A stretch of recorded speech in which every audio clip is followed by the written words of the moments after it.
let's pray. Hallelujah, hallelujah, hallelujah, hallelujah, hallelujah, hallelujah, hallelujah, hallelujah, hallelujah, hallelujah. Thank you, Lord Jesus. Hallelujah, hallelujah, hallelujah, hallelujah, hallelujah, hallelujah, hallelujah. Thank you, Jesus. Hallelujah. Thank you, Lord. Hallelujah. Hallelujah, hallelujah, hallelujah, hallelujah. Thank you, Lord Jesus Christ, for your love, for your grace, for your loving kindness. You have brought us over here. It's your amazing grace. We thank you for your love. We are waiting for you, my Lord. You are coming soon.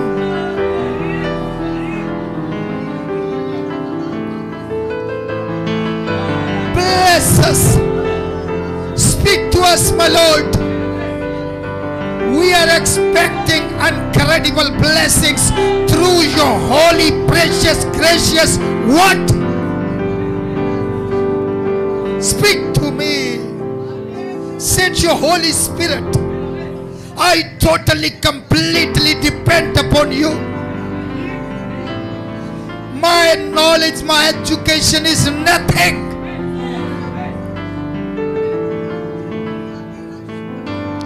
Please help us, my Lord. I surrendered all. Please bless your people, my Lord. I ask this prayer in the precious, gracious, holy Jesus' name. Amen. Greetings in the precious name of Lord Jesus Christ, all of you.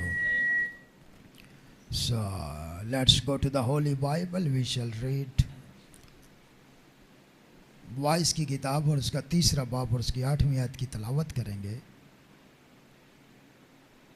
कलाम मुकद्दस में यूं मरकूम है,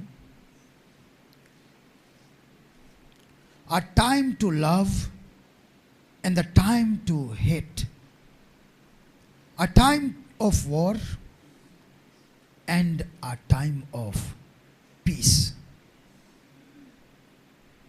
मोहब्बत का एक वक्त है और अदावत का एक वक्त है, जंग का एक वक्त है और सुलह का एक वक्त है। सब कहेंगे आमीन। You may be seated please. आज का उन्वान है जंग का एक वक्त है, A time of war। और बाइबल मुकद्दस में से हम सीखेंगे इंसान बहुत जल्दी परेशान हो जाता है। जब उसकी ज़िंदगी में खुशी आती है तो वो समझता है कि मरते दम तक ये खुशी मेरे साथ रहेगी। वो समझता है ऐसी हालात रहेंगे, कभी भी हालात नहीं बदलेंगे।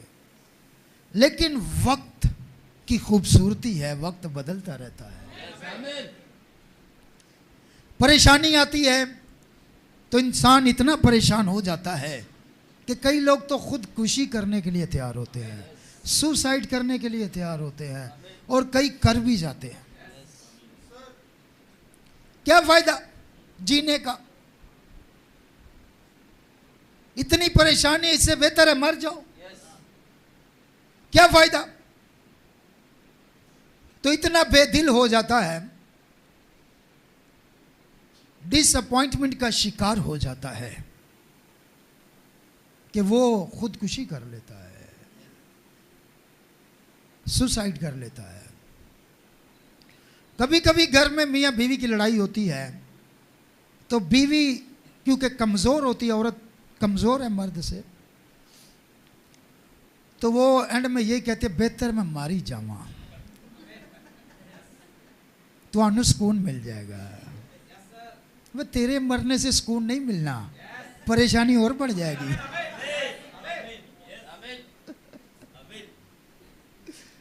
तो इंसान बहुत जल्दी परेशान हो जाता है और आखिरी स्टेज पर पहुंच जाता है, मैं मारी जावा दे, तेरे मरने से कुछ भी नहीं होना। इतनी दुनिया आई है, मर गई है, मसले तो वैसे के वैसे ही हैं। अब मसले से हारना, परेशानी से डिसअपॉइंटमेंट का शिकार होना या उससे तंग आकर खुदकुशी करना, ये बुज़दिल लोगों का काम है। ये बुज़दिल लोगों का काम है, दलेर लोगों का काम नहीं है। दलेर लोग वो हैं जिनको पता है कि परेशानी का भी एक वक्त है और अपने वक्त के बाद ये खत्म हो जाएगी। वो अंडरस्टैंड करता है, कोई नहीं, हालात ऐसे हैं मगर सदा नहीं रहेंगे। परेशानी आई है तो चली जाएगी, क्योंकि वाइस की किताब में लिखा है हर चीज का एक मौका, हर काम का जो आसमान के नीचे होता है एक वक्त है। तो फिर हमें परेशान होने की जरूरत ही नहीं है भाई। टेंशन लेने की क्या, आज काम छूट गया तो क्या हो गया, कल लग भी जाएगा। आज घर में पैसे नहीं तो क्या हो गया, कल आ जाएंगे। आज घर में लड़ाई है तो कल सुकून भी आएगा। आज घर में राशन नहीं है तो कल आएगा, क्योंकि वक्त तो बदलेगा। हर चीज का एक वक्त है। तो अगर हर चीज का वक्त है तो आपकी कामयाबी का भी वक्त है, आपकी तरक्की का भी वक्त है। तो वक्त तो है, तो फिर परेशान होने की मैडम। इब्राहिम इस बात को समझ गया, ही न्यू, उसको पता चल गया था। इसीलिए ब्रदर बैनम कहते हैं वो 25 साल ना उम्मीदी के सामने, 25 साल ना उम्मीदी के सामने एक दिन भी मायूस नहीं हुआ। डॉक्टर्स ने बोल दिया, ए बुड्ढे दिमाग खराब है, इस उम्र में कहां से बच्चा होता है? ए बुढ़िया तू कहां आ गई है, क्या चेकअप करा रही है? डॉक्टरों ने भी मायूस कर दिया था। लेकिन इब्राहिम को पता था कि खुदा ने कहा है और ये वक्त वैसा वक्त नहीं रहेगा। एक दिन मेरा ये वक्त गुजर जाएगा।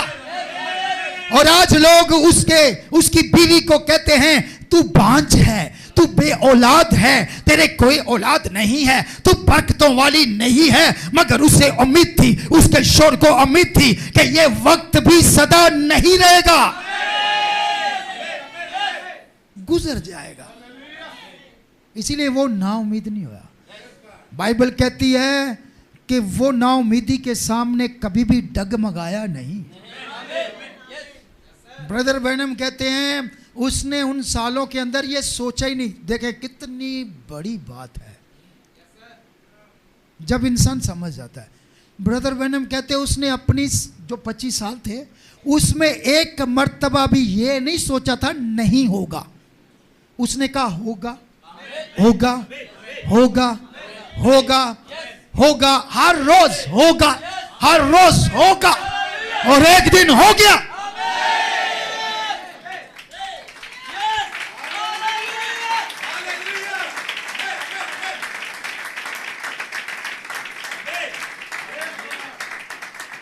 एक दिन हो गया। तो ये बात अपने ज़हन में रखे, इतनी टेंशन लेने की जरूरत नहीं है। जंगें लग गई हैं, क्या होगा? कुछ नहीं होगा। जंग का एक वक्त है और वो वक्त खत्म हो जाएगा। तो हमें बहुत ज्यादा परेशान होने की जरूरत नहीं है। पैदा होने का एक वक्त है और मर जाने का एक वक्त है। तो हमें तो नहीं पता। तो ये जो हमारे चारों तरफ जंगें हो रही हैं, इनसे बहुत ज़्यादा परेशान होने की ज़रूरत नहीं है। जंगें होती आई हैं शुरू से, मैंने बताया था आपको, और उनका एक वक्त था, उसके बाद ख़त्म हो जाती थी। और ये जंगें भी ख़त्म हो जाएंगी, क्योंकि बाइबल में लिखा हुआ है, जैसा हमने पढ़ा है जी स्टीफन भाई 8वीं आयत। हालेलुया। मोहब्बत का एक वक्त है। सुन ले, मोहब्बत का वक्त है तो मोहब्बत करो ना। अब मोहब्बत के वक्त में नफरत कर रहे हो, समय से बाहर है। जब दो नौजवानों की शादी होती है 6 महीने के बाद मोहब्बत एक्सपायर हो जाती है। मोहब्बत का वक्त है। हाँ, तो जो मोहब्बत का वक्त है उसमें मोहब्बत करो। आप उसमें किसी को आने नहीं दो, मदाखलत मत करने दो। और यकीन जाने जो जिसकी जिंदगी में मोहब्बत नहीं है वो कभी गहराई में जा ही नहीं सकता। गहरी बातें वो बंदा समझ ही नहीं सकता। सबसे गहरी चीज मोहब्बत ही है। इसे गहरी चीज कोई है ही नहीं है। और सबसे पावरफुल भी मोहब्बत है। मोहब्बत से बड़ी कोई ताकत नहीं है। और फिर एक और बात कहूं, लगता है किसी ने कुछ कर छड़िया, मेरे मुंडे ते किसी ने कुछ कर छड़िया।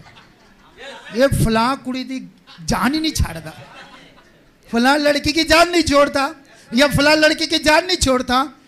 लगता है किसी ने कुछ। मोहब्बत से बड़ा जादू भी कोई नहीं है। आप समझ रहे हैं इस बात को? मोहब्बत सबसे गहरी चीज है भाई, इससे बड़ी कोई चीज। इसीलिए उसमें जब तक नहीं जाएंगे गहराई में नहीं जाएंगे। जिसने कभी मोहब्बत ही नहीं की है, न अपने शोर से की, न अपनी बीवी से की, न अपने बच्चों से की, न अपने पास्टर से की, न अपने चर्च से की, तो खुदा से खाक मोहब्बत करेगा। तुझे तजर्बा ही कोई नहीं है।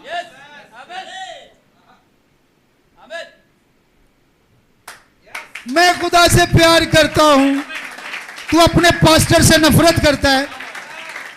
और जिसको तूने देखा है उससे प्यार नहीं करता, और जिसको नहीं देखा उससे मोहब्बत का दावा करता है। इसलिए तेरा दावा झूठा है।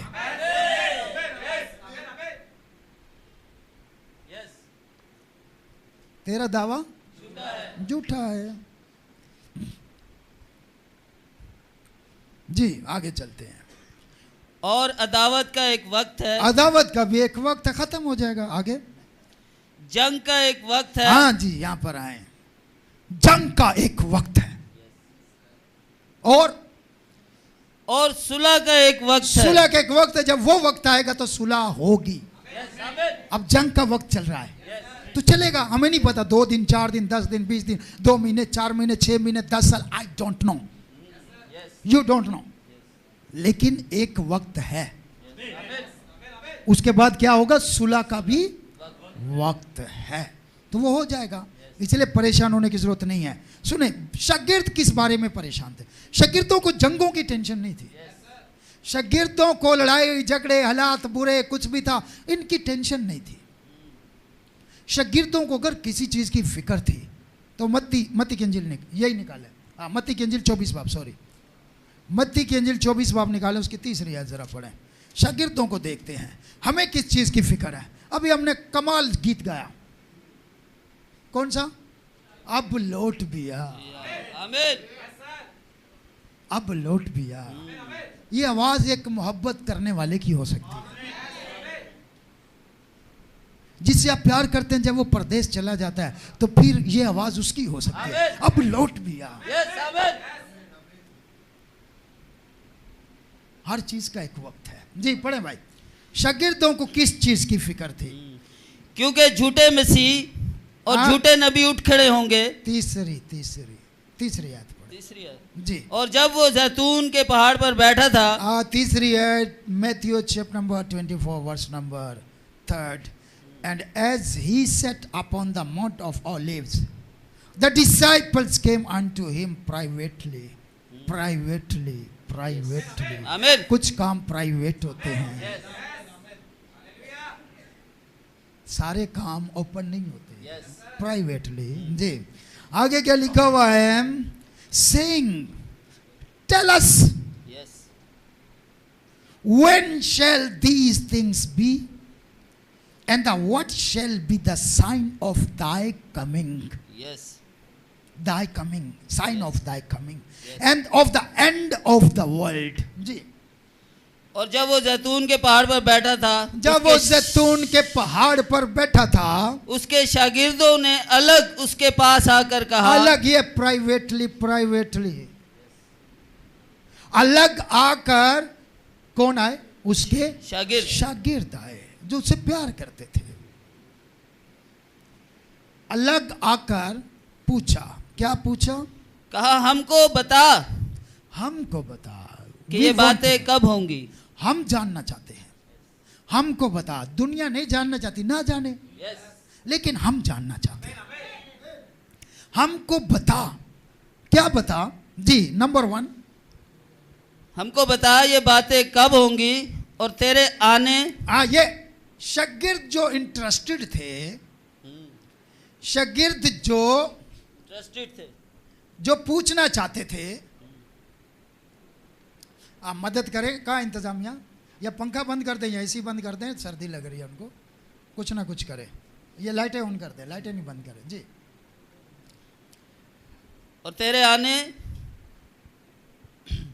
हाँ जी, दोबारा आए ज़रा, क्योंकि डिस्टर्बेंस जब होती है तो थोड़ा ध्यान इधर उधर हो जाता है, समझ गया? इसीलिए एलिया को कहा था, एलिया ने एलीशा को कहा था, अगर तुझे बरकत चाहिए ना तो नजरें मुझ पर होनी चाहिए। ये जब नजर इधर उधर हटती है ना तो बरकत चली जाती है। उसने कहा मुझे डबल पोर्शन चाहिए, द सेकेंड हैंडेड रोब के अंदर।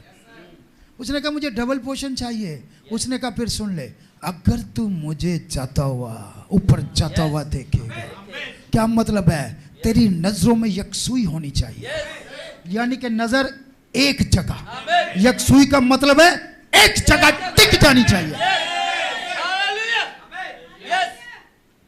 अगर इधर उधर हुई और मैं चला गया तो तेरी बरकत भी गई। तो इसीलिए ये बरकत लेनी है तो बड़े ध्यान से।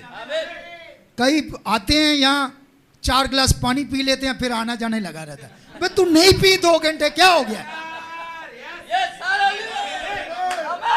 उसके अंदर सीन गुजर जाता है, बात गुजर जाती है, और तू ऊपर नीचे के चक्कर में घुसा हुआ है। तू घर में ही रहे, अगर तूने बाथरूम ही जाना है तो। बस समझ से बाहर, इसीलिए लोगों को बरकत नहीं है। एक बात मुझे बताएं, पूरी जंजीर से एक कड़ी टूट जाए तो जंजीर नहीं रहती है। पूरी माला हो मोतियों की, बीच में से एक मोती टूट जाए तो सारे मोती ऐसे ही बिखर जाते हैं भाई, ऐसे ही बरकत बिखर जाती है। एक बात गई तो सारी गई। तो बरकत लेने के लिए टिकटिकी लगानी पड़ती है। आप समझे हैं? कभी भी देख लेना, मैं इबादत से हाई मैं नहीं हिलता, कुछ भी हो जाए। बड़ी मजबूरी हो तो मैं उठता हूं। कभी भी देख ले, जब से मैं इबादत कर रहा हूं, बड़ी मजबूरी हो फिर उठता हूं मैं।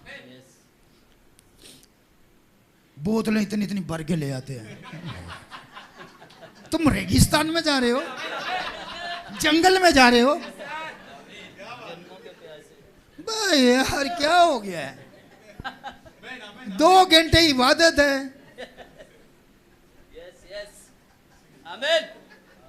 और कईयों को प्यास नहीं लगी होती, फिर भी चाड़ी जान, पानी अच्छा है पीना चाहिए, अच्छा है पीना चाहिए, अच्छा है पीना चाहिए। अबे कलाम की बातें छूट जाएंगी।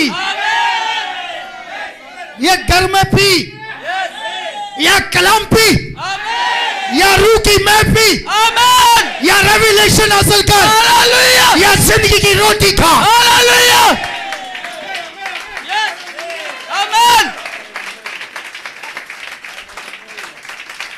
हाँ बैठे हैं।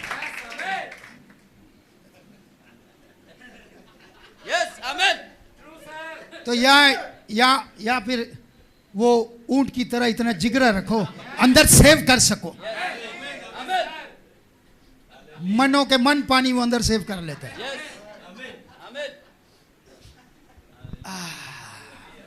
अब समझ लगी। तो एक बात गई तो बाकी भी गई, कड़ी टूट गई, जंजीर टूट गई, माला टूट गई। इसीलिए बरकत के लिए यकसुई चाहिए। उसने बोला अगर तू मुझे जाते हुए देखे, अब उसके टारगेट क्या था कि तेरी देखने आंखें जो हैं वो टिक टिकी लगी होनी चाहिए, यकसुई, इधर उधर नहीं देखना, दूसरे को नहीं देखना। आमीन। फिर जाके तुझे डबल पोषण मिलेगा, डबल बरकत मिलेगी। दिल की यकसुई, नबी कहते हैं उसी मैसेज में सेकंड एंड चौगे में, दिल की यकसुई यानी कि दिल भी एक तरफ, नजरों की यकसुई, नजरें भी एक तरफ, हालेलुया। ज़हन की यकसुई, ज़हन भी एक तरफ, तो फिर कैसे नहीं मिलेगी बरकत? फिर बरकत मिलेगी। क्या सब कहेंगे आमीन? हालेलुया। इसलिए नबी कहते हैं जब हम इबादत पर आते हैं, ब्रदर बहनों कहते हैं जब हम इबादत पे आते हैं तो हम पिकनिक पर नहीं आते। पिकनिक पर चिप्स भी ले लो, बिरयानी भी ले लो, बोतल भी ले लो, हम जंग पर आते हैं और जंग पर हथियार लेकर आते हैं, तैयारी के साथ आते हैं, लड़ने के लिए आते हैं, जंग पर आते हैं, शैतान से जंग। और कई इधर बच्चे खिलाने आते हैं।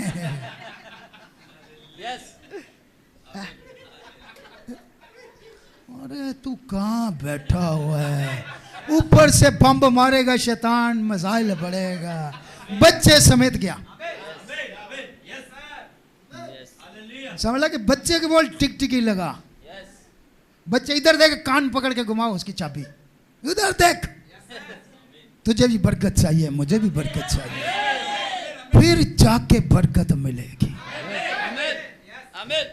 क्योंकि इबादत, आपको पता है हम इबादत ना तो डर की वजह से करते हैं ना लालच की वजह से करते हैं, हम तो उससे प्यार करते हैं। तो ये जब इबादत के लिए आते हैं तो ये जंग है, मैदाने जंग है, ये पिकनिक पॉइंट नहीं है। अब समझ लगी? शागिर्द किस चीज के बारे में फिक्रमंद थे, देखते हैं जी। तीसरी आयत दोबारा पढ़ें। और जब वो जैतून के पहाड़ पर बैठा था, उसके शागिर्दों ने अलग उसके पास आकर कहा, हमको बता कि ये बातें कब होंगी? बातें कब होंगी? और तेरे आने और दुनिया के आखिर होने का निशान क्या होगा? आने, फिक्रमंद उनको थी तेरे आने। तेरे आने यानी सेकंड कमिंग। देखो शागिर्दों ने कभी नहीं पूछा पहली आमद के बारे में।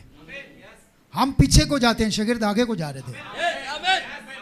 हम वो काइन की बीवी ढूंढ रहे हैं। अबे छोड़ दे, तूने उसे खाना पकवाना है। नूह की बीवी का नाम क्या था? अरे छोड़ दे भाई, छोड़ दे। समझ लगी आपको? शागिर्द उसकी पहली आमद के बारे में बात नहीं की। देख लें किया नहीं की भाई। उनको एक ही बात की, ये नहीं पूछ रहे यीशु तू कैसे आया था, कैसे पैदा हुआ था, फिर तेरे साथ क्या हुआ था, फिर तेरे साथ क्या हुआ था, फिर उसके बाद जब तू 2 साल का था क्या हुआ था, फिर 3 साल का था क्या, फिर 10 साल का था क्या। अरे भाई वो क्या सवाल कर रहे हैं? तेरी आमद, सेकंड कमिंग, पहली कमिंग नहीं, फर्स्ट कमिंग नहीं, सेकंड कमिंग के बारे में पूछ रहे हैं। और आपको पता है सेकंड कमिंग का मैसेज जो है वो यूहन्ना बपतिस्मा देने वाले के पास था। उसने जब बपतिस्मा देने वाले ने यीशु मसीह की पहली आमद के बारे में बताया था कि यीशु मसीह पहली आमद के बारे में बताया था, और दूसरी आमद का पैगाम ब्रदर ब्रैनम के पास। जिस तरह यूहन्ना बपतिस्मा देने वाला मेरी पहली आमद का पेशरू था, तेरा मैसेज जो है मेरी दूसरी आमद का पेशरू होगा। अब हमें फिक्र किस चीज की होनी चाहिए? दूसरी आमद की। तो दूसरी आमद का पैगाम किसके पास है? ब्रदर ब्रैनम के पास। तो फिर कहां जाना है? ब्रदर ब्रैनम के पास। कहां जाना है? मैसेज में जाना है। कहां जाना है? एंड टाइम मैसेज की स्टडी करनी है। ये टाइम है, ये टाइम है। This is the time of message. बैठे, और ये जंग का वक्त है। ये बाहर भी जंगे, अंदर भी जंगे, सब हमारे साथ जंग लगा के बैठे हुए हैं। सारे लड़ रहे नहीं लड़ रहे, तो हमारा ये जंग का वक्त है भाई। बाहर की भी जंगे, अंदर की भी जंगे हैं, लेकिन एक वक्त आएगा खत्म हो जाएगा। कब खत्म होगा? जब मेरा आका आएगा, जब खुदावंद यीशु मसीह आएगा। उससे पहले तो ये जंग खत्म नहीं होनी। उससे पहले हाँ हमें मारोगे मार लो, हमारे बाद और आ जाएगा। ये जंग तब खत्म होगी जब मसीहा आएगा और दुल्हन ऊपर चली जाएगी। तो शागिर्द किस बारे में फिक्रमंद थे? सेकंड कमिंग, तेरी आमद का निशान। सुन ले, ये नहीं कहा तेरी आमद कब होगी, तेरी आमद का निशान क्या होगा। निशानों से पता करना है ना। तो आमद का निशान, आगे चलें भाई। और दुनिया का आखिर होने का निशान क्या होगा। अब आका खुदावंद यीशु अल मसीह जवाब देते हैं, सुन लें जी। यीशु ने जवाब में उनसे कहा, खबरदार कोई तुमको गुमराह ना कर दे। जी, कोई तुमको गुमराह ना कर दे, क्योंकि बतेरे नबी का मैसेज है, खुदा इंसान को खबरदार किए बगैर अदालत में नहीं बुलाता है। यानी पहले वार्निंग है, उसके बाद जजमेंट है। ऐसा नहीं खुदा कोई बेइंसाफ नहीं है, वो बेतरतीब भी नहीं है। ऐसा नहीं है कि वो किसी को पूछे भी ना और ऊपर बम मार दे। पहले वार्न ना करे, खुदा पहले खबरदार करता है। उस मैसेज के अंदर ब्रदर ब्रैनम कहते हैं खुदा पहले वार्न करता है, खबरदार करता है, और उसके बाद फिर तबाही आती है। अब आपको वार्न कर दिया गया भाई K2 फिल्टर सिगरेट छोड़ दे और बरे हुए भी छोड़ दे, वरना तेरे फिफड़े खत्म हो जाएंगे, और उसके बाद भी तू नहीं छोड़ता तो फिर तेरे फिफड़ों का तू जिम्मेदार, फिर तू अदालत में जाएगा। समझ लगी आपको? अब वार्न कर दिया गया, खबरदार कर दिया गया है, और बंदा फिर भी मना नहीं हो रहा, तो फिर वो अपनी मौत का खुद जिम्मेदार है, क्योंकि खबरदार कर दिया। और खुदा खबरदार किए बगैर करते ही नहीं कुछ भी। आपको पता है जिनको खबरदार नहीं किया उनको उसको जिंदा करेगा दोबारा, उसको करना पड़ेगा, उठा के बताना पड़ेगा, ओए सुन ले, कबूल कर ले, वरना दोबारा नहीं उठाऊंगा। तो वो उनको उठाएगा जिनके पास अंजील नहीं पहुंची। तो खबरदार किए बगैर खुदा कुछ भी नहीं करता है। इसलिए मेरे भाई और मेरी बहनों, अगर खुदावंद आपको खबरदार कर रहा है और आप उसको आज जो है वो रिजेक्ट कर रहे हैं, रिफ्यूज़ कर रहे हैं, आप जो है वो उस पर ध्यान नहीं दे रहे, तो फिर खुदा पे उंगली नहीं उठानी। देखिए बारिश होती है, दो लोग हैं हम बारिश के लिए, एक भाई और एक मैं, ठीक है। अब बारिश हो रही है, ये भाई एंजॉय कर रहे हैं, प्रेज द लॉर्ड, जा रहे हैं, समोसे पकोड़े चाय वाय सब चल रही है, छत पे बैठ के बारिश एंजॉय कर रहे हैं। और एक बंदा है, मैं ही लगा ले तो चलो, गरीब मैं ही हूं, और वो घर में बैठ के खुदावन बारिश रोक दे, तेरी मेहरबानी, छत के ऊपर से टिपक रहा है खुदावन, घर भी नीवा है खुदावन, ये भी गहरा है खुदावन, ऐसा कर। अब एक एंजॉय कर रहा है और दूसरा रो रहा है, बारिश एक ही है।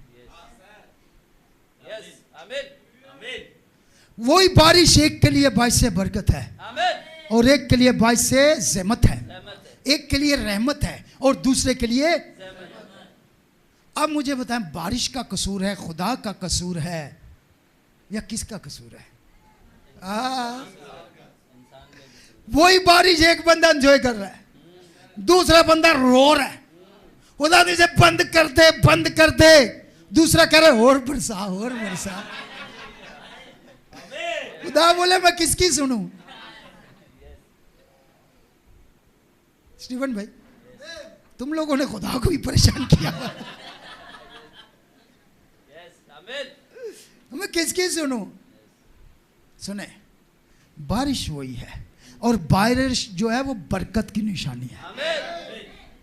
बारिश जो है वो बरकत की निशानी। अब वो बरकत दे रहा है, अब वो बरकत दे रहा है, मगर जो तैयार है, जिसने बंदोबस्त किया हुआ है, जिसने नजरें ठीक लगाई हुई हैं, जिसने अपने घर की छत ठीक की हुई है, जिसने सही हर चीज किया हुआ है, उसके लिए बरकत है।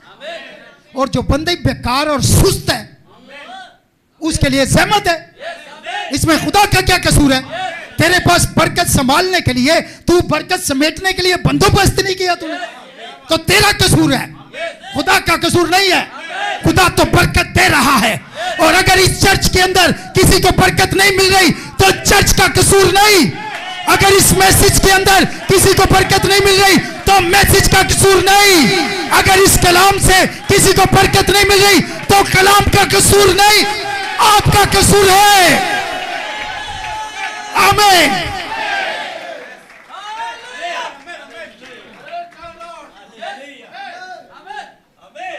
तूने अपना छपड़ा ठीक नहीं किया है, वो तो बरकत दे रहा है। तेरे पास रखने के लिए जगह ही नहीं है, तुझे अकल ही नहीं है, और तो शिकवा खुदा पे कर रहा है। क्यों खुदा पे शिकवा कर रहा है? वो तो बरकत दे रहा है। जाओ उस किसान से पूछो जो बारिश के लिए दिन रात दुआएं करता है। अफ्रीका के जंगल में जाके पूछो जो पानी के एक एक बूंद के लिए तरसते हैं। और आप कह रहे हैं बारिश नुकसान हो गया, ये हो गया है, 19 बंदे मर गए हैं।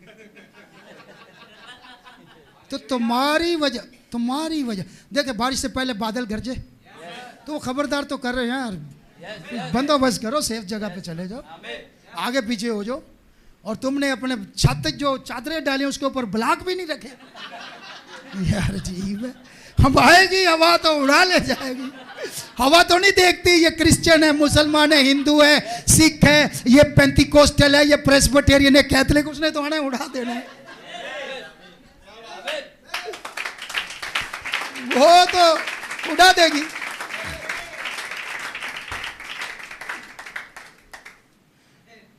तो खुदा पहले क्या करता है? खबरदार।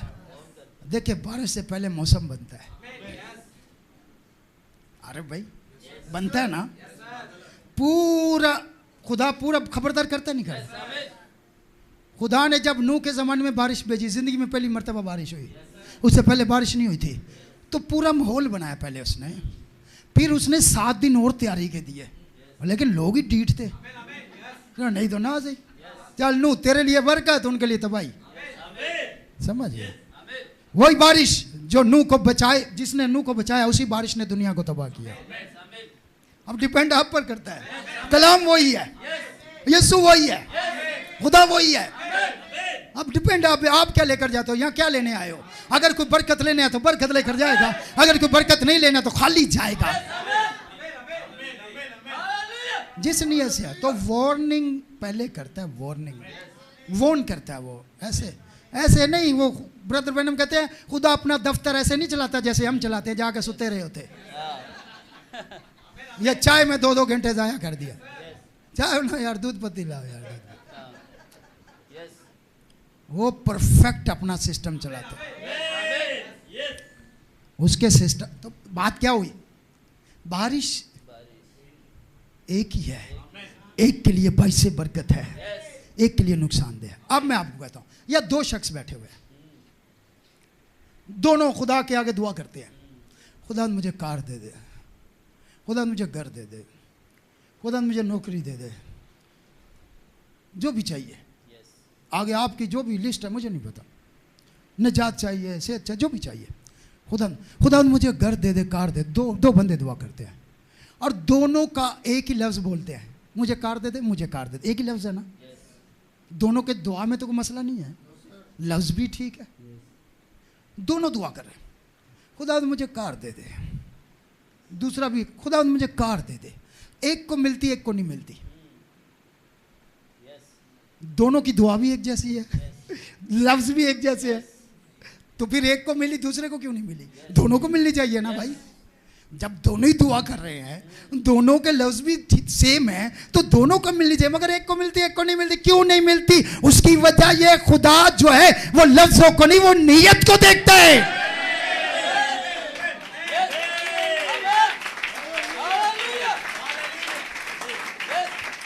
एक की नियत ये है, एक की नियत ये है, तू मुझे कार देगा। मैं बड़ी मुश्किल से चर्च में आता हूँ, हर इतवार अपनी पूरी फैमिली को बिठाऊंगा, हर प्रोग्राम, हर सेमिनार, हर कन्वेंशन, हर इतवार को इबादत में जाऊंगा। दूसरी की नियत ये है कि तू मुझे कार दे दे, मैं हर इतवार पिकनिक पे जाऊंगा।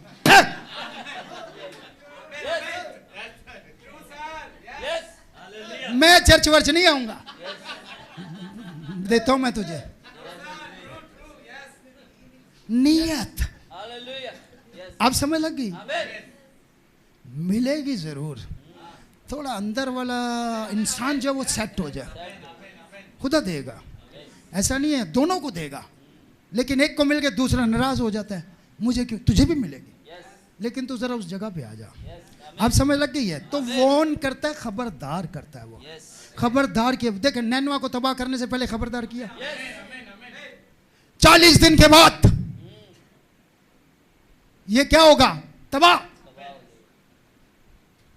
40 दिन के अंदर अंदर खबरदार किया।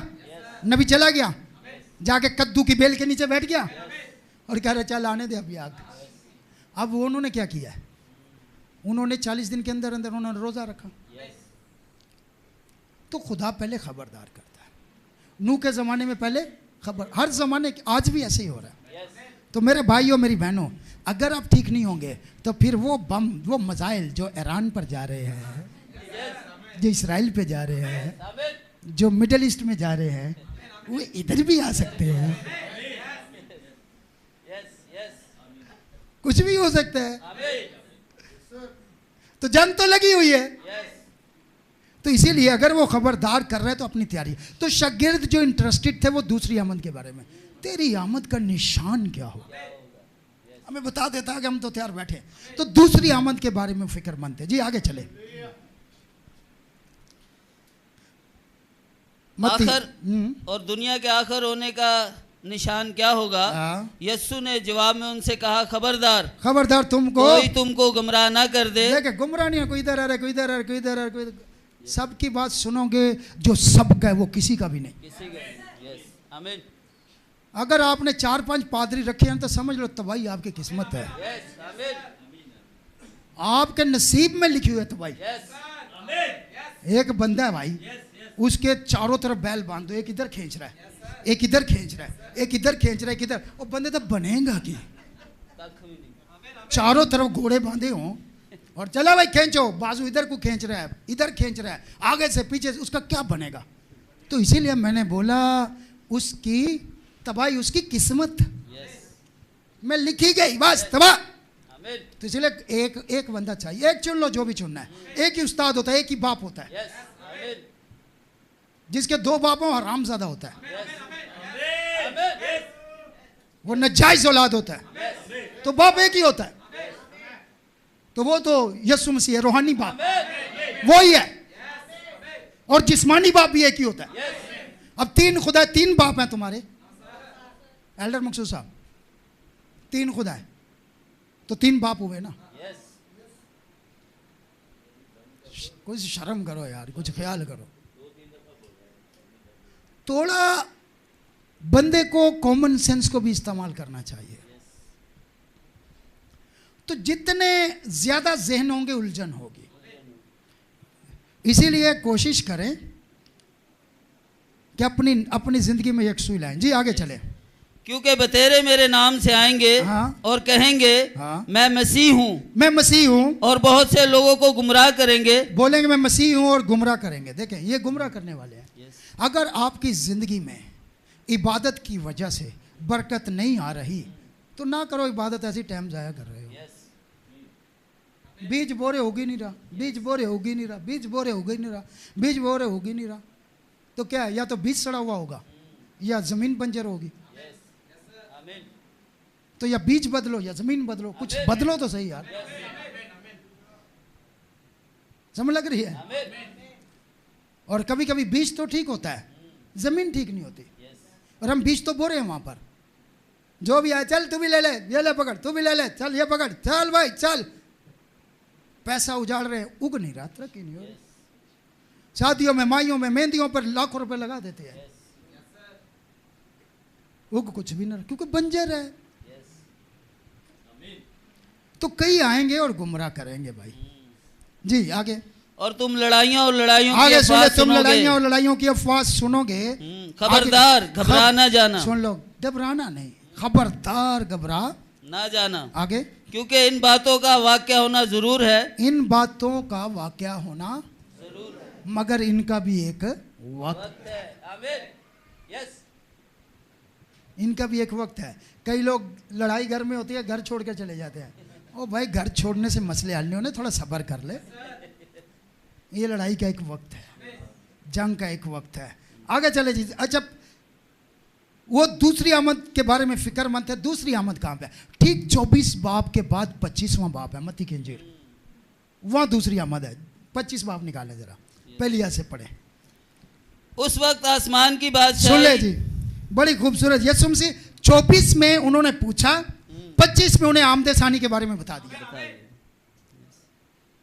दिया कि कैसे होगी मेरी आमद। उन्होंने निशान पूछा था, तेरी आमद का निशान क्या होगा, हमें कैसे पता चलेगा। और सदियां गुजर गई हैं, देख ले। अब मैं रहा हूं 2000 साल पहले ही उन्हें फिक्र आमद सानी की थी, तो हम तो 2000 साल आगे आ गए हैं। हमें कितनी ज्यादा फिक्र होनी चाहिए जी। उस वक्त आसमान की बादशाही उन 10 कुंवारियों की मानंद होगी जो अपनी मशालें लेकर दुल्हा के इस्तकबाल को निकलेंगी। सुन ले जी, उस वक्त आसमान की बादशाही उन 10 कुंवारियों की मानंद होगी जो अपनी मछलें लेकर दुल्हा के इस्तकबाल को निकले। यह शादी का जश्न है, यह आमद सानी है। असल में शागिर्दों को इसकी ज्यादा फिक्र थी, इसकी निशानी बता। अब ये सारी चीजें साथ जुड़ी हुई हैं, जंगें होंगी, अफवाहें होंगी, लड़ाइयाँ होंगी, और साथ ही आमद सानी है। अब ये नहीं हमें पता किस दिन हो जाए, किस वक्त हो जाए, ये किसी को नहीं पता।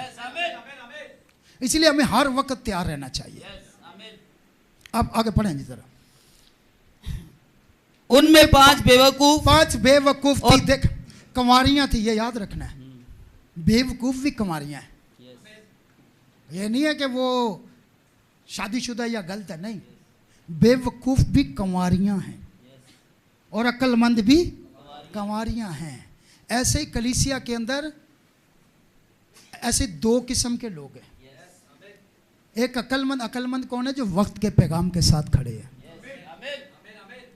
और बेवकूफ वो हैं जो अपने खुद साख्ता, मैं ठीक हूं, मैं जाऊं वहीं ठीक हूं, मेरी मर्जी, मेरी जिंदगी, ये वो सब, मैं जहां पे मैं यहीं मरूंगा। वो बेवकूफ है जिसने वक्त के पैगाम को कबूल नहीं किया। खुदा वॉर्न कर रहा है जी। उनमें 5 बेवकूफ और 5 अक्लमंद थी।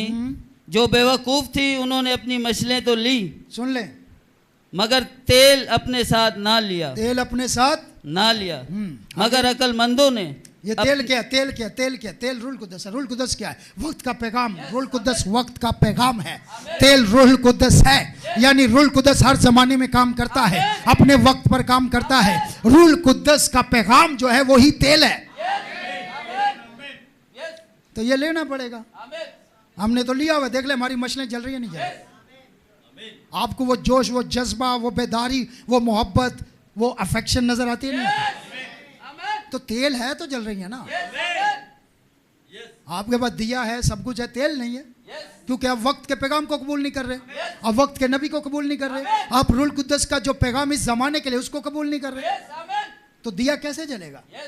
दिया तो तभी जलेगा जब उसमें तेल आएगा। दिया बड़ा चमकाया हुआ है आपने, बाती भी है उसमें, लेकिन तेल नहीं है। तो इनके पास कुछ तेल था, मगर वो थोड़ी देर के लिए था, खत्म हो गया। थोड़ी देर की बेदारी। कई लोगों में बड़ी बेदार है, कोई कन्वेंशन हो जाए, कुछ समय 4 दिन बड़े बेदार होते हैं।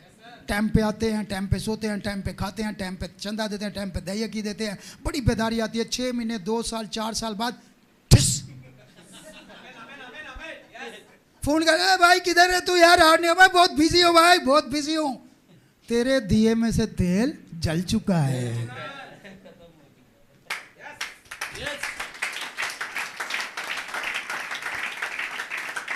बहुत फंसा हुआ हूं पादरी साहब, बहुत फंसा हुआ हूं।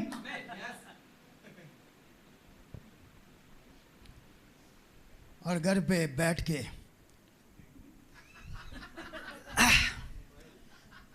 चल और सामने टीवी देख रहा है। बहुत फंसा हुआ हूं, बहुत फंसा हुआ हूं।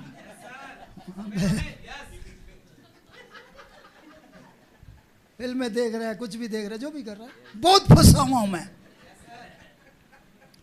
तेरा दिया का तेल खत्म।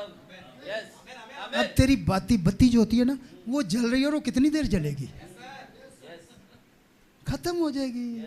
उसको तेल चाहिए, तेल। कई लोग ऐसे हैं, शुरू में बड़े बेदार, सब जबरदस्त, मगर यहाँ ऐसे भी लोग बैठे हुए हैं जिन्होंने जो शुरू में 1000 रुपया कमाते थे और 100 रुपया दया की देते थे, आज अगर वो लाख रुपया कमा रहे हैं, 10 लाख कमा रहे हैं, तो वो लाख रुपया दया की दे रहे हैं। इसका मतलब उनका तेल खत्म नहीं हुआ।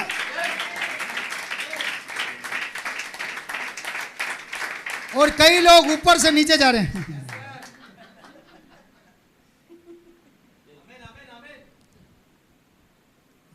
रोशनी नहीं है, उजाला नहीं है जी। जो बेवकूफ थी उन्होंने भी अपनी मछलियां तो ले ली, मगर तेल अपने साथ ना लिया। मछलियों में जितना था उतने पे गुजारा किया, पुरानी बेदारी पर ही गुजारा कर रहे हैं। वो जो पहले का था वो कितनी देर चलेगी भाई, तेल खत्म हो जाता है। आगे, मगर अक्लमंदों ने मछलियों के साथ अपनी कुपियों में तेल भी ले लिया। अब ये है extra virgin olive, extra virgin, दिल के लिए अच्छा होता है। एल्डर साहब, जैतून का तेल अच्छा होता है ना। तो इन्होंने अपनी कुपियों में एक्स्ट्रा तेल भी ले लिया, मछलियों में तो भरा हुआ है, 7 कुपियों में भी तेल डाल लिया है। कहीं जरूरत पड़ सकती है रास्ते में। आप मुझे बताएं, आप यहाँ से निकले, आपने जाना है पंजाब जाना है, फॉर एग्जाम्पल इस्लामाबाद जाना है, आपको नहीं पता कितना तेल लगेगा, इसलिए आप टैंकी फुल कराएंगे और साथ 1-2 कैन जो है भर के भी, इसको कहते हैं एक्स्ट्रा ऑयल। तो रास्ते का कोई पता नहीं। तो इनकी ये अक्लमंदी थी जी। आगे चलते हैं भाई। और जब दूल्हा ने देर लगाई, तो सब ऊँगने लगी और सो गई। हाँ, स्लैप, सो गई।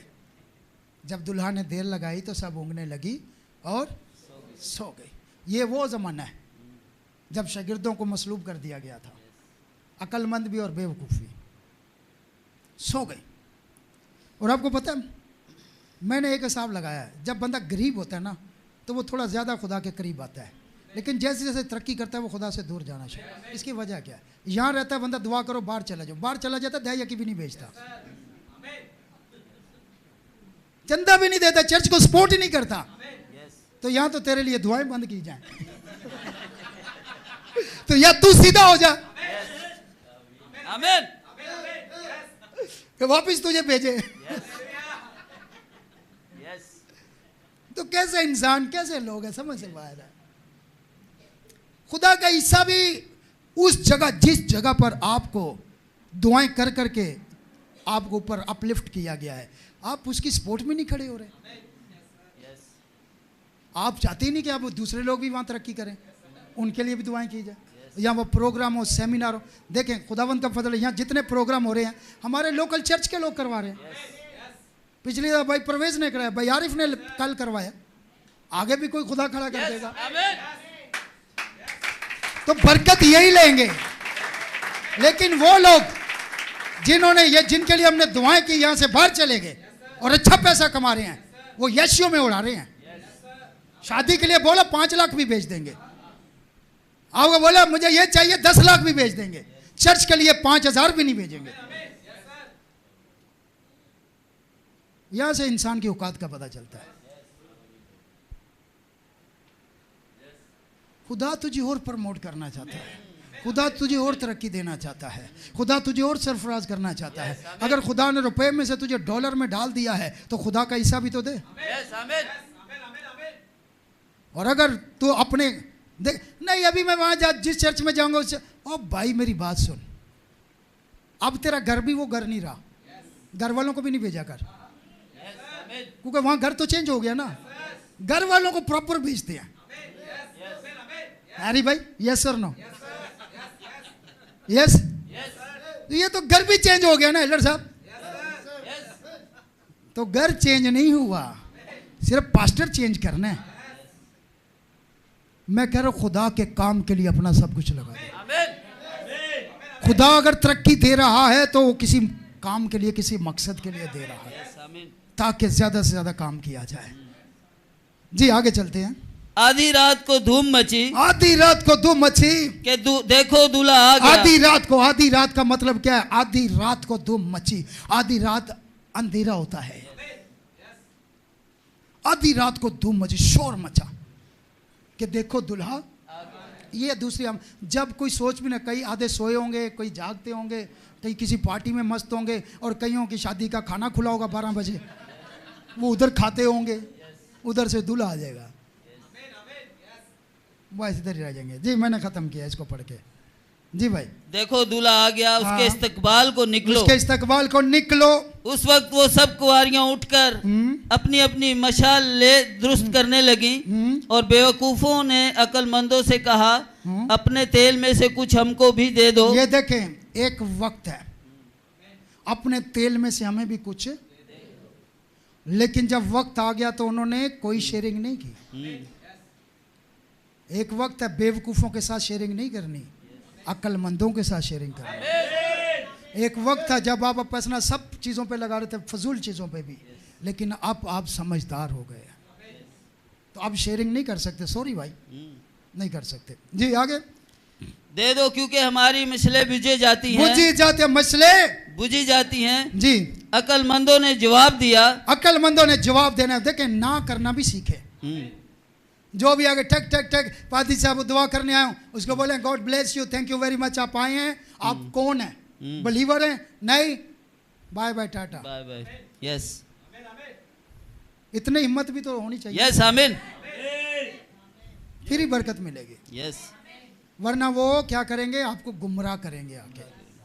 जी जवाब दिया कि शायद हमारे तुम्हारे दोनों के लिए काफी ना काफी हो। नहीं है भाई, काफी नहीं है। ठहर जा मैंने भी जाना है, ठहर जा मैंने भी जाना है। तू अभी कपड़े भी नहीं पहने, मुंह भी नहीं धोया, तूने कब जाना है, मैं जा रहा हूँ, इतना टाइम नहीं है।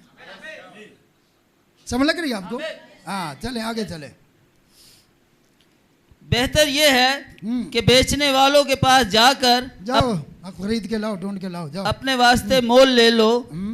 जब वो मोल लेने जा रही थी तो दूल्हा आ पहुंचा, और जो तैयार थी वो उसके साथ शादी के जश्न में। ये सुन ले, जो तैयार थी ये दुल्हन है। अब शागिर्दों को इसकी फिक्र थी, जंगों वंगों की उनको फिक्र नहीं थी, उनको फिक्र थी आमदे सानी की। क्या मैं वो निशान बता ताकि हम तो अपनी तैयारी करें। ये दुनिया ने तो ऐसे ही लड़ना है, झगड़ना है, मरना है, सब कुछ होना है। तो उनको इसकी फिक्र थी आमदे सानी की। जी आगे पढ़े, मैं खत्म कर दिया। जश्न में अंदर चली गई और दरवाजा बंद हो गया। दरवाजा बंद हो गया जी, खत्म, दरवाजा बंद हो गया। आगे जी। फिर वो बाकी कुंवारियां भी आईं और कहने लगी, ऐ खुदावन हमारे लिए दरवाजा खोल दे। उसने जवाब में कहा, मैं तुमसे सच कहता हूं कि मैं तुमको नहीं जानता। लो दरवाजा खोल दे। यीशु तो नहीं खोल रहा, आप खोल दे। आ जाओ, जो मर्जी आ जाओ, सबके लिए दरवाजा खुला है। आपको आ जाओ, सब आ जाओ, सबके साथ बना कर रखनी है। तू सबसे पहले तबाह होगा, वो तेरी नजर एक जगह पर नहीं है। आ जाओ। जीसस कह रहे जाओ जाओ जाओ, मैं तुम्हें नहीं जानता। आप देखें, यीशु मसीह से सुन ले। जी आगे चले। बस जागते रहो। हाँ ये बात है, अब बस जागते रहो, ये आखिरी खत्म किया मैंने। बस क्या करो, जागते रहो। अच्छा एक मेरी बात सुने, जागने का मतलब ये नहीं कि रात ਨੂੰ उठ के तारे बंदे रहो, ये जागना नहीं है। रात को मोबाइल देखते रहो, यीशु ने बोला था जागते रहो, तो मैं जाग रहा हूँ। ओ भाई ये जागना नहीं है। हाँ, वो सारी रात यूट्यूब देख के और फेसबुक देख के वो मैं जाग रहा हूँ भाई, जाग रहा हूँ। ये जागना नहीं है, ये अंदर से जागना है। ये अंदर से जागना है, दिमाग का खुलना है, ईमान की मजबूती, ईमान का जागना है, ईमान का जागना है। क्या आप सोए भी हो, आपका ईमान जाग रहा हो। आप सोए भी हो, आपके अंदर जो उम्मीद है वो जागनी चाहिए। समझ लग गई आपको? तो ये जागना बड़ा जबरदस्त चीज है। जागना है।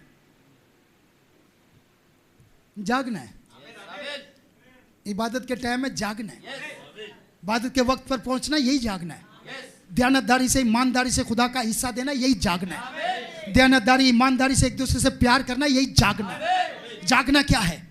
जागना यह है कि एक दूसरे से हसद नहीं करनी, एक दूसरे से नफरत नहीं करनी, एक दूसरे का ख्याल करना, एक दूसरे से प्यार करना, ये जागना है।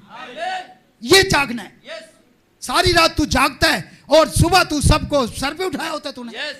इंसान को इंसान नहीं, ये जागना नहीं, तू सोया हुआ है, तू मरा हुआ है। हर किसी पे तुझ पे गुस्सा आता है, चर्च में तेरे अंदर इतनी बर्दाश्त नहीं, तू लड़ना शुरू कर देता है। तू सोया हुआ सोया हुआ सोया हुआ है। जागना क्या है? तेरा गुस्सा सोए और तेरी मोहब्बत जागे। जागना क्या है? जागना क्या है? जागना यह कि कोई चर्च में खड़ा होकर मुझे गाली भी दे दे और मैं बर्दाश्त कर जाऊं, इसका मतलब है मैं जागा हुआ हूं। और अगर मैं गाली के बदले गाली देता हूं तो मैं सोया हुआ हूं। जागना क्या है? जागना क्या है? अगर कोई मुझसे नफरत करे तो मैं उससे प्यार करूं। जागना क्या है? हालेलुया। जागना इसको कहते हैं भाई। और ये जागना थोड़ी है कि किसी ने इतनी सी बात की और तूने पूरे चर्च को सर पे उठा लिया। समझ लग रही है मेरी? ये जागना क्या है? तू इंतजामिया में खड़ा हुआ है, तुझसे बर्दाश्त नहीं हो रहा, कोई बंदा लड़ रहा है, तू सोया हुआ है, सोया हुआ है, सोया हुआ, तू सोया हुआ है। जागा हुआ बंदा बर्दाश्त करेगा, जागा हुआ बंदा सब कुछ पी जाएगा, जागा हुआ बंदा जो है वो दूसरों को मोहब्बत से जीतेगा। इसको कहते हैं जागना। अब समझ लगे जागना क्या? ये रात वाला जागना नहीं है। रात को जो जागता है सुबह उसका दिमाग खराब होता है। जिसकी नींद नहीं पूरी होती उसका दिमाग खराब होता है। इसलिए नींद पूरी करो मगर अंदर से जागो। ये है जागते रहो। जागते रहो।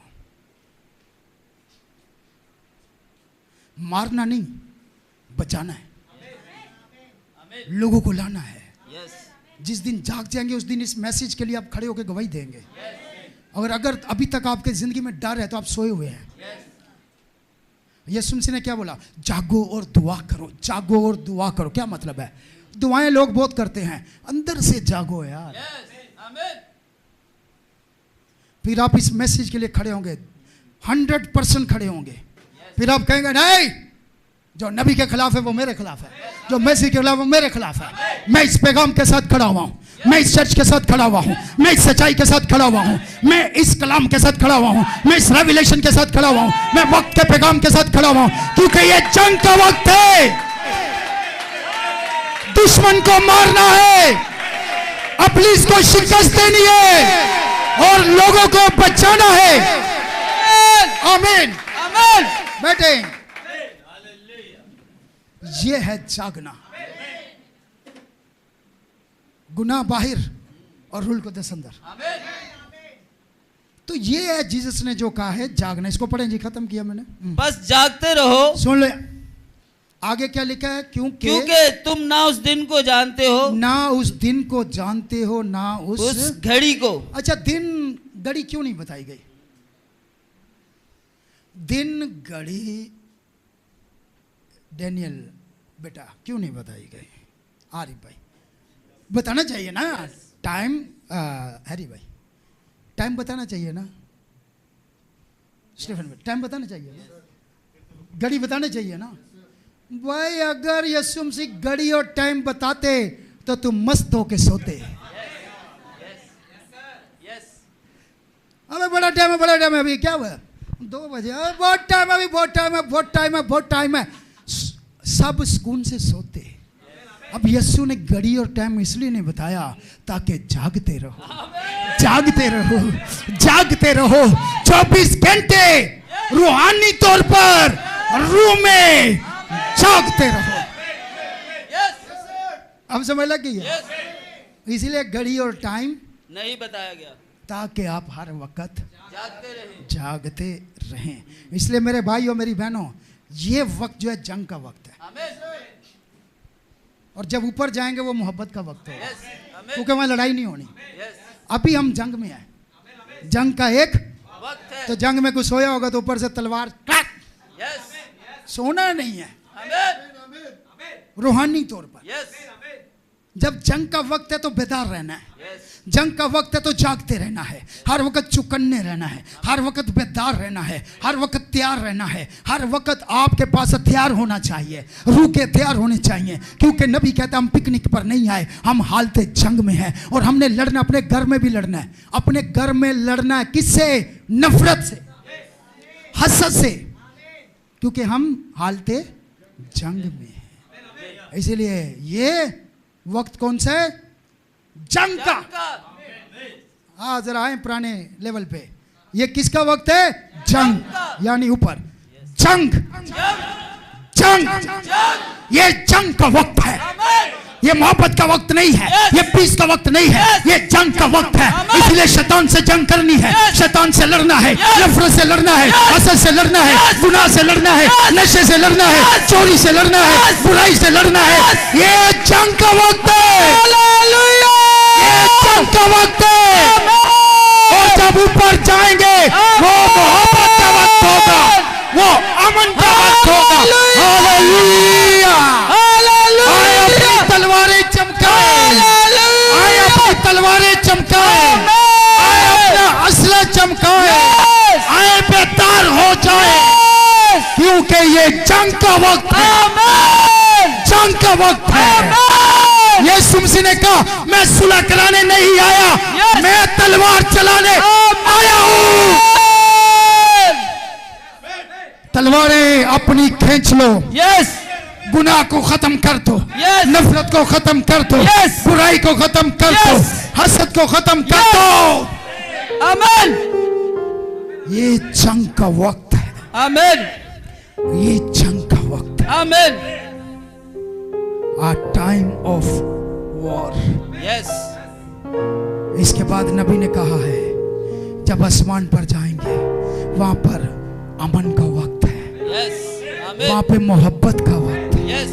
फिर वहां नफरत नहीं होगी, यस। वहां लड़ाई नहीं होगी, यस। वहां झगड़ा नहीं होगा, वहां बुराई नहीं होगी, वहां, क्योंकि वो मोहब्बत का वक्त है। अब जंग का वक्त है। आए, अपने भाई से नहीं लड़ना है, उसके अंदर जो नफरत है उससे लड़ना है। अपनी बहन से नहीं लड़ना है, उसके अंदर जो नफरत है उससे लड़ना है। अपने माँ बाप से नहीं लड़ना है, उनकी जहालत से लड़ना है, उनकी फरसूता बेहूदा रसूमात से लड़ना है, क्योंकि ये जंग का वक्त है। हालेलुया। आए, अपने आप को तैयार करें, आए अपने बहन भाइयों को बचाएं। अगर अभी तक आपके बहन भाई मैसेज में नहीं आए, इसका मतलब आप उनके लिए लड़ नहीं रहे हैं। अगर आपका खानदान अभी तक नहीं बचा है, इसका मतलब है आप जंग में नहीं लड़ नहीं रहे हैं। अगर अभी तक आप लोगों को इस मैसेज में नहीं लाए, सच्चाई में नहीं लाए हैं, कलाम में नहीं लाए हैं, तो इसका मतलब है आप जागे हुए नहीं हैं, आप जंग नहीं कर रहे हैं। ये जंग का वक्त है। आमीन। ए साहिबो, ये कौन सा वक्त है? ये जंग का वक्त है। आए, अपने बच्चों को छुड़ाएं जो नशे में हैं। आए, उन बच्चों को बताएं वो क्यों नहीं नशा छोड़ते। आपकी वजह से, आपकी वजह से नशा नहीं छोड़ते। आप फिजिकली उनसे लड़ रहे हैं, आप उनके बदन से लड़ रहे हैं। मैं कह रहा हूं उसकी रूह से लड़े, मोहब्बत करें और उसकी रूह से जंग करें, उस बदरू से जंग करें जो आपके बच्चे के अंदर, आपकी बेटी के अंदर, आपके बेटे के अंदर, आपके बहन भाइयों के अंदर, आपके माँ बाप के अंदर, आपके रिश्तेदारों के अंदर बैठी हुई है। उस रूह से लड़े, क्योंकि ये जंग का वक्त है। आए, उन्हें बचाएं और उन्हें जीत कर यीशु के कदमों में लाएं। कितने लोगों को आपने चर्च की दावत दी है? अपने आप को चेक करें। कितने लोगों को आपने नबी का पैगाम सुनाया है? कभी शायद आपने नाम भी नहीं लिया किसी के सामने, इतने डरे और इतने बुज़दिल हैं आप लोग। कितने लोगों तक मैसेज पहुंचाया आपने? इसका मतलब है तुम सोए हुए हो, तुम जागे हुए नहीं हो। जागा हुआ बंदा काम करेगा, सोया हुआ बंदा काम नहीं करेगा। कितने लोगों तक आपने इस मैसेज को पहुंचाया है? आए देखें यीशु के पैगाम को कितने लोगों तक पहुंचाया है, कितने लोगों को इस चर्च में आने की दावत दी है। शायद आपने अभी तक उनको एक किताब भी नहीं दी, एक मैसेज भी नहीं दिया। और कितने लोग हैं जिन्होंने अभी तक अपने मोबाइल में टेबल नहीं किया है। आपने फेसबुक किया है, आपने ट्विटर रखा हुआ है, आपने यूट्यूब रखा हुआ है, आपने इंस्टाग्राम रखा हुआ है, आपने बाकी सारे ऐप रखे हुए हैं, मगर टेबल ऐप नहीं किया है। इसका मतलब है आप सोए हुए हैं, आप जागे हुए नहीं हैं। जागो, जागो, क्योंकि ये जंग का वक्त है। सोए हुए बंदे को मारना आसान है, सोए हुए बंदे को मारना आसान है, सोए हुए इंसान पर हमला करना आसान है। जागो। अगर आपकी पूरी फैमिली चर्च में नहीं आ रही, आप तो सोए हुए हैं। आइए अपने अपने लिए दुआ करें। This is your time. ऐद करें, खुदावंद आज के बाद मैं अगले इतवार से, आज से काम शुरू करूंगा। मैं खुद भी टेबल करूंगा। मैंने तो अपने चर्च का चैनल अभी तक आगे शेयर नहीं किया है खुदावंद। मैंने तो उस पर कभी को कमेंट नहीं किया है खुदावंद। मैं कैसा जागा हुआ, मैं तो सोया हुआ हूँ खुदा। मैं सबके चैनल देखता हूँ, सबकी बातें सुनता हूँ, मगर मैं अपने चैनल पर जहाँ पर सच्चाई का पैगाम दिया जाता है उसको शेयर भी नहीं करता, उस पर कमेंट भी नहीं करता। सोए हुए हैं आप। अभी जंग मीडिया की जंग है, आपको पता नहीं है। हम हालते जंग में हैं और मीडिया पर जंग हो रही है, और आप जिसका चैनल देखते हैं उसको सपोर्ट कर रहे हैं।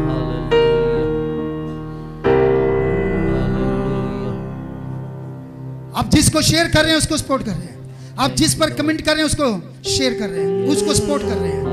और अगर आप 5-6 कमेंट नहीं कर सकते अपने चैनल पर, आप चंदा खाक देंगे या पैसा खाक देंगे। जो फ्री की सपोर्ट है वो नहीं को कर सकता। मैसेज को शेयर नहीं कर रहे, टेबल ऐप को शेयर नहीं कर रहे, वहां पर इतने करोड़ों रुपए लगाकर आपके लिए ऑडियो मैसेज किए गए हैं, करोड़ों रुपए लगाकर आप तक टेप पहुंचाई गई है, करोड़ों रुपए लगाकर आप तक जो है हर जुबान के अंदर उस मैसेज को ट्रांसलेट किया गया है, लेकिन आप उसको आगे शेयर नहीं कर रहे, आगे पहुंचा नहीं रहे। आप सोए हुए हैं।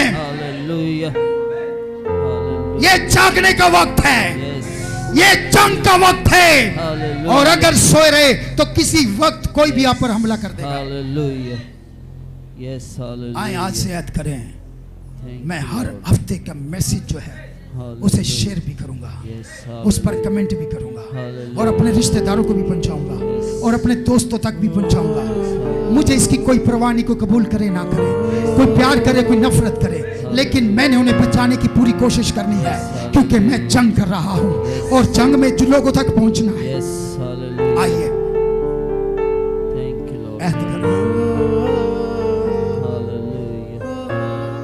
कितने नौजवान बच्चे इनके पास कोई काम नहीं है, मगर ये अच्छा काम भी नहीं कर सकते। कितने बच्चे, हर घर के अंदर 4-5 मोबाइल हैं, मगर वो इस मैसेज के लिए इस्तेमाल नहीं हो रहे। अगर एक घर के अंदर 4-5 मोबाइल हैं तो 4-5 मोबाइलों से मैसेज शेयर होना चाहिए, 4-5 मोबाइलों से आज जो है वो कमेंट्स आने चाहिए, नाम के साथ आने चाहिए, अपनी पहचान के साथ आने चाहिए, फख्र के साथ बताना चाहिए कि हम मैसेज बिलीवर हैं, हम इंटर मैसेज बिलीवर हैं, हम नबी को मानते हैं, हम इस चर्च के हैं, हमें फख्र है। आमीन। यस। लेकिन ये काम वही करेंगे जो जागे हुए हैं, जो समझ रहे हैं कि हम जंग में हैं, हालते जंग में हैं, और ये असला है, ये वो फायर है, ये वो मिसाइल हैं जो हम लोगों के पास भेज रहे हैं, शैतान को मार रहे हैं, दुश्मन को शिकस्त दे रहे हैं, ताकि लोगों तक ये आवाज पहुंचे, हजारों लाखों करोड़ों लोगों तक ये आवाज पहुंचे। और अगर आप ऐसा नहीं कर रहे तो आप सोए हुए हैं। नौजवान बच्चों जाग जाओ, नौजवान बेटियों जाग जाओ। आप घर में बैठे बैठे अपने पापा का मोबाइल ले लें, अपनी मामा का मोबाइल ले लें, अपनी बहन का ले लें, अपने भाई का ले लें। अगर वो कमेंट नहीं करते आप खुद करें, बोले मुझे बहन आपको भी बचाना है, भाई मुझे आपको भी बचाना है, मुझे आप तक ये मैसेज पहुंचाना है, क्योंकि ऑनलाइन आप कहीं भी मैसेज सुन सकते हैं, कहीं भी जाकर आप सुन सकते हैं। हो सकता है किसी के घर पे आप ना पहुंच सके, फिर भी आप मैसेज पहुंचा सकते हैं। आमीन। आए इस जंग का हिस्सा बने और रूहों को बचाएं। सब कहेंगे आमीन, आमीन। सब कहेंगे hallelujah, hallelujah.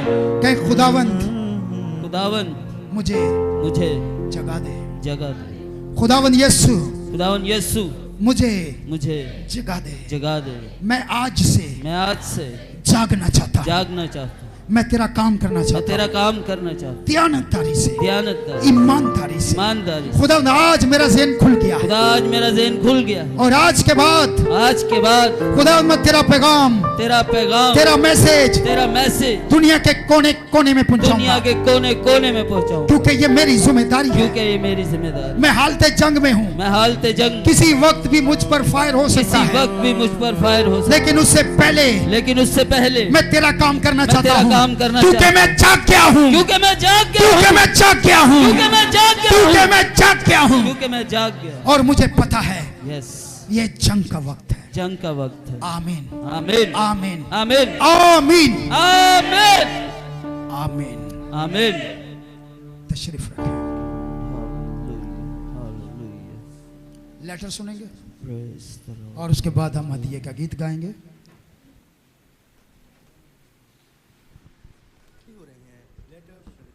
The eagles gathering together, उकाब इकट्ठे हो रहे हैं। Later by Brother Joseph Branham and the Branham Tabernacle. ए मुंतकिब, चुनी हुई और पहले से तयशुदा दुल्हन। जवानी के दिनों में मुझे याद है जब मैं टेप को सुनने की कोशिश करता था तो हमेशा टाइटल को पढ़ते हुए मैं सोचता था कि मैं शादी और तलाक को नहीं सुनूंगा, क्योंकि उसका मेरे से कुछ लेना देना नहीं है। तमाम शादीशुदा लोगों के लिए भी ऐसा ही है। फिर एक दिन शादी और तलाक को सुनते हुए बाप ने मुझे इस पैगाम का मुकाशफा दिया। उसका मसा मेरे दिल में आ गया कि वो मेरे से बात कर रहा है। ये पैगाम मेरे लिए है। वो मुझे बता रहा है कि उसने मुझे बनाए आलम से पेशतर चुना था। ये मेरी शादी की तकरीब है। मैं उसके सिवा और किसी को नहीं चाहता। मैं उसके साथ और उसके कलाम के साथ और वाहिद उसकी आवाज के साथ सच्चा और वफादार हूँ, क्योंकि हम एक हैं। यकीनी तौर पर यह पैगाम उन तमाम भाइयों और बहनों के लिए था जिनकी शादी हुई थी लेकिन अब तलाक हो चुकी है, लेकिन वो बता रहा है कि उन्हें क्या करना है। लेकिन इसका मतलब कहीं ज्यादा बड़ा और मुकम्मल था, जो कि बहुत ही अजीम और बहुत ही ज्यादा ताकतवर था। सिर्फ एक ही शौहर था और वो अपनी बहुत ज्यादा चुनी हुई दुल्हन को पुकार रहा था और उससे बात कर रहा था। खुदा की आवाज उसकी पाक खालिस कवारी कलाम की दुल्हन को पुकार रही थी, वो जिसे कभी भी किसी आदमी की तरफ से छुआ और नापाक नहीं किया गया। वो जो कि उसके साथ और उसके कलाम के साथ सच्ची और वफादार है। वो जो कि मुकम्मल तौर पर उससे और उसकी आवाज से मुतमिन है। उसके फजल और रहम के वसीला आज हम ये कह सकते हैं किसी भी शक के बगैर हम उसके कलाम की कवारी दुल्हन है। जलाल हो। वो पूरी यकीन होना चाहता था कि उसकी दुल्हन को पुकारने के वक्त कोई भी चीज नामुकम्मल ना रहे। बस इसीलिए वो खुद आ गया और इंसानी जिस्म में रहा ताकि अपने कलाम को आश्कारा करके खुद से अपनी दुल्हन को पुकार सके। वो खुद ही अली अजहर था जो अपनी दुल्हन को खुद से चुन रहा था। वो इस बात को यकीनी बनाना चाहता था कि हम किसी भी तरह से उलझन का शिकार ना रहें कि कौन हमसे प्यार कर रहा है। तो उसने खुद की शनाख्त खुद के चुने हुए बर्तन से बात करने की वसीला करवाई, जो कि बगोले की शक्ल में लटका हुआ था। फिर उसने ओहायो के दरिया पर हजारों के सामने वाज़ेह होकर उससे बात की। हत्ता कि उसने अपनी तस्वीर भी उसके साथ लेने दी ताकि वो दुनिया को दिखा और बता सके खुदा ने खुद लेने दी। कहा था कि मैं दोबारा आऊंगा और जिसम में रहूंगा ये वही है जिसके अंदर मैंने रहने के लिए चुना और तुम्हें दुल्हन होने के लिए पुकारा। ये वो नहीं है बल्कि ये मैं हूँ जो उसके वसीला बात कर रहा हूँ। मैं सिर्फ अपनी आवाज तुम्हारे तक पहुँचाने के लिए उसकी आवाज को चुन रहा हूँ। मैं ही वो हूँ जिसने तुम्हें पुकारा है और तुम्हें कामिल कर रहा हूँ ताकि तुम एक कामिल दुल्हन बन सको।